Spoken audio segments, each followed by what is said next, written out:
কত বছর বয়সের? এই মোটামুটি 3.5 হবে। 3.5।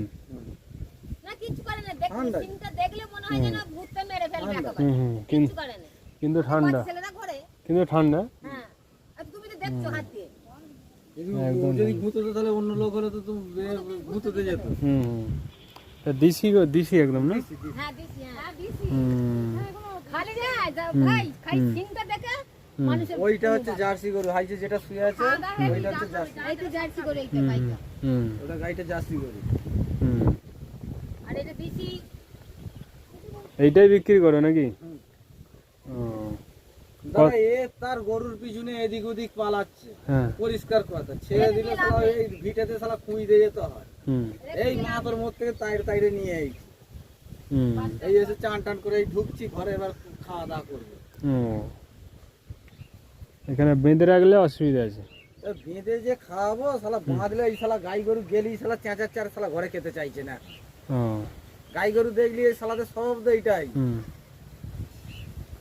এটা কত বয়স বললে? কত বছরের গরু? 3.5 বছরে? এত বড় হয়ে গেছে? দেখে মনে হচ্ছে আরো বয়স হয়ে গেছে। না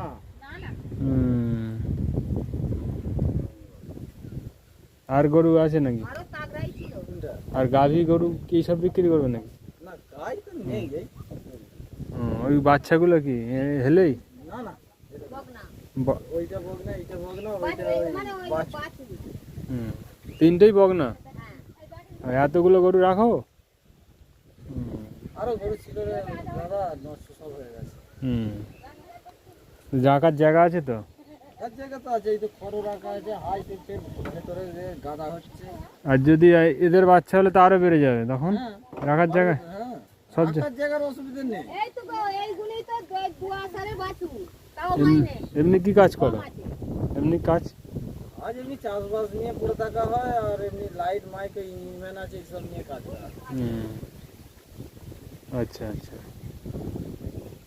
বগরি যে দেবে এটা তো তার একটা ইয়ে হবে আমাদের। তুমি তো হিন্দু, বগরি দেবে তারা তো কি করে তুমি জানো নিশ্চয়ই।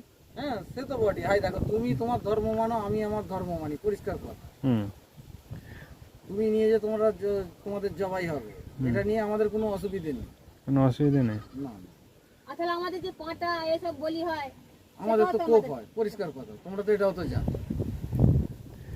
ঠিক আছে, কিন্তু একটা গরু আর একটা ছাগল, যেমন ধরো একটা, একটু মাথায় রাখবে একটু, ধরো একটা গাছ আর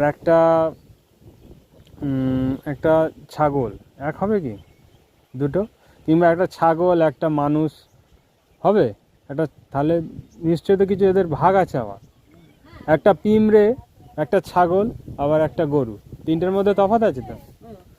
সেই রকমই একটা গরুর সঙ্গে একটা ছাগলের তুলনা হয় না, ঠিক আছে? দুটোই কিন্তু ভুল, অরিজিনালি ধর্ম দুটোই ভুল, ঠিক আছে? তোমাদের এইগুলো আমি বলে দিই, কারণ প্রাণীকে মারা মানে তার যে কষ্ট হয়, তার যে চিৎকার চেঁচামেচি, ঠিক আছে? উৎসব মানে আনন্দ। তুমি আনন্দ করছো আর একজন কাঁদছে, তাহলে তোমার আনন্দের জন্য যদি একজন কাঁদে, সেটা কি করে উৎসব হয়? তোমার কাছে হয়তো উৎসব, কিন্তু আরেকজনের কাছে উৎসব নয়। এটা প্রকৃতি বিরুদ্ধ জিনিস, ঠিক আছে?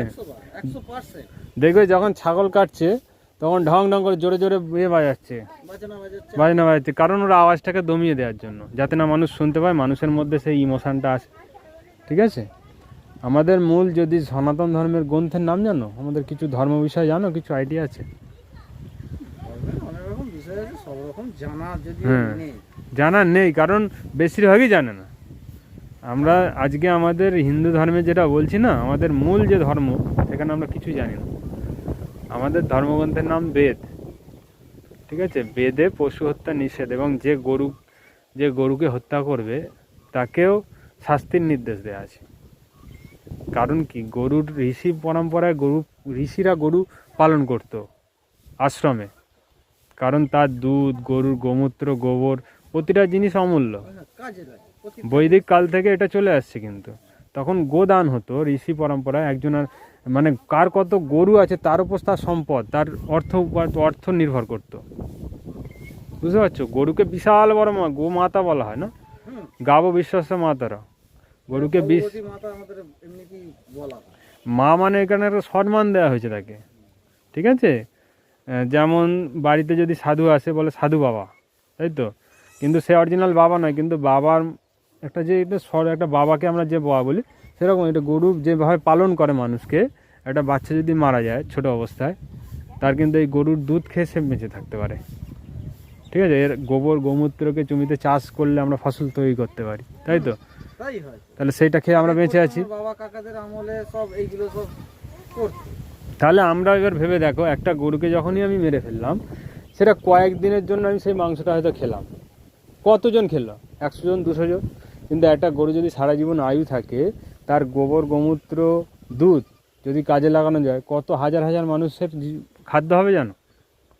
আরেকটা জিনিস, একটাকে ছেড়ে দিয়ে ফের একটা কিনতে গেলে একটা জিনিসকে ছাড়তে আমাদেরকে বাধ্য, কারণ এর জায়গাটা ফের একটা নিয়ে আসলাম, কারণ এটাকে ছেড়ে দেবো এই কারণেই, এটাকে ছেড়ে দিয়ে ফের একটা ওইরকম একটা গাভী ফের কিনে নিয়ে আসবে, তার ফের কিছু ছানা হবে, ছানা উৎপন্ন হবে, তার দুধ হবে,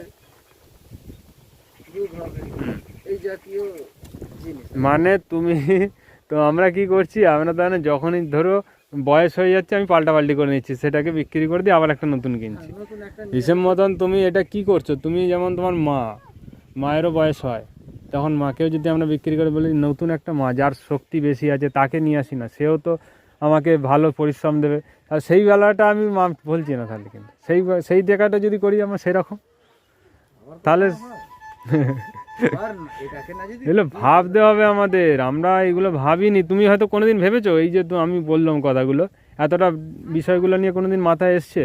কারণ এইগুলো আমাদের সচেতনতার অভাব আছে। তুমি অন্য জায়গায় যাবে, তুমি উত্তর ভারতে যাবে, রাজস্থান বলো, উত্তরপ্রদেশ, মধ্যপ্রদেশ, সেখানে কিন্তু মানুষ এতটা এইভাবে গরুকে দেয় না, কিন্তু মানে দেয়ই না গরু, ওখানে ব্যাপারী এইসব নেই সিস্টেম, ঠিক আছে? আমাদের বাংলায় এটা আছে, এই কালচারটা এখানে মানে সেইভাবেই তৈরি হয়ে গেছি আমরা।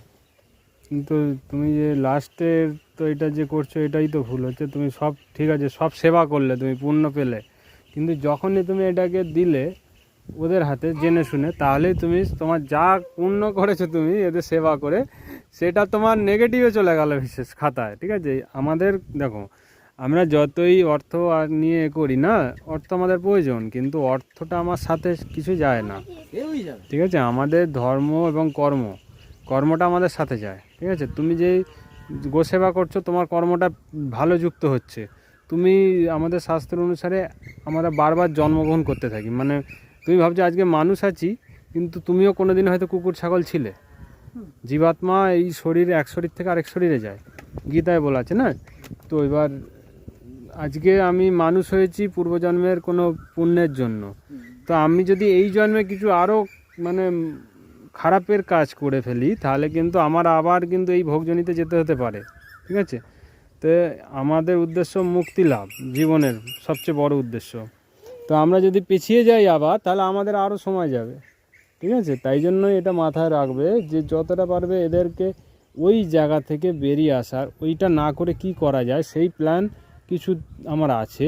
ধরো এই গরুটাকে তুমি পালন করছো, সেই গরুটাকে তুমি যদি শেষে মৃত্যুর পর সমাধি দাও, একটা তুমি গাভী গরুকেও যদি সমাধি দিয়ে দাও, তো 4-5 বছর 6 বছর রাখার পর সেই সারের দাম হয় কয়েক হাজার টাকা, ঠিক আছে? সেটা তুমি কিন্তু তাকে বিক্রি না করেও তার অর্থটা তুমি পেলে, কিন্তু সেই প্রসেসটা আছে। 5 ফুট মতন গর্ত করে ওতে নুন, তোমার লবণ দিতে হয় আর চুন দিতে হয়, তো ওটাকে একটা পরিমাণ আছে, সেই পরিমাণ অনুসারে দিয়ে পুরো ভেতরটায় গোবরে লেপতে হয়, লেপে যেমন কবর খুঁড়ে না, ওই রকম কবর খুঁড়ে ওটাকে করতে হয়, ঠিক আছে? প্রসেস আছে ওটার। ওটা করে যদি তুমি করো, তাহলে তুমি গোসেবাও করলে এবং তোমার বিক্রিও করতে হলো না, দুটোই তুমি প্লাস, ঠিক আছে? দুধ কমে গেলে বিক্রি করা এটা ভুল সিদ্ধান্ত একদম। মানে